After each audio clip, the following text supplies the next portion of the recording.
Welcome to my channel Shweta rhythm of life. यूट्यूबवर सध्या तर तुम्ही माझे व्हिडिओ बघत असाल तर लाईक सबस्क्राईबर करायला विसरू नका. आणि अशाच मदतीने आपण पुढे जाऊया. असं थोडंसं निवांत होते आणि छान पण वाटत होतं. एकटे एकटे होते, डुग्गू झोपली होती. मग स्वतःसाठी म्हणलं थोडं तरी काहीतरी करावं. मग मी नीलपेंट लावली. नीलपेंट नसलं तर मला असं न करमल्यासारखं वाटतं आणि तीच माझी आवडती गोष्ट आज मी केली. मग त्याच्या अगोदर थोडंसं निवांत होते तर मला यूट्यूबच्या काही सेटिंग वगैरे करायच्या होत्या, कारण मी थोडंसं नाव चेंज केलं होतं त्यामुळं. मग सेटिंग केले आणि संध्याकाळचं हळदी कुंकू होतं, मला बोलवण्यात आलं होतं. तर मग मी अशी छानपैकी अशी तयार झाले आणि डुग्गूला पण असं क्यूट क्यूट तयार केलं. आणि माझी परी एवढी सुंदर वाटत होती, मला कधीच वाटत नव्हतं मुलीच्या रूपात एवढी सुंदर दिसेल.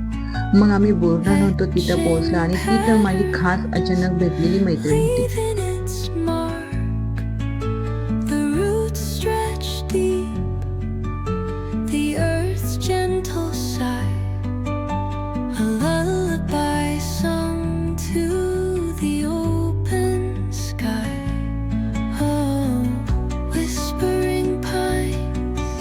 हा प्रिन्सू इतका सुंदर दिसत होता आणि त्याचं बोलणं पण असं छानपैकी सेलिब्रेट झालं. आणि त्यानंतर तिने असं हळदी कुंकू घ्यायला सुरुवात केली. हळदी कुंकूला तिने इतका सुंदर वाण दिला, तो मी तुम्हाला पुढे सांगते कशावर काय.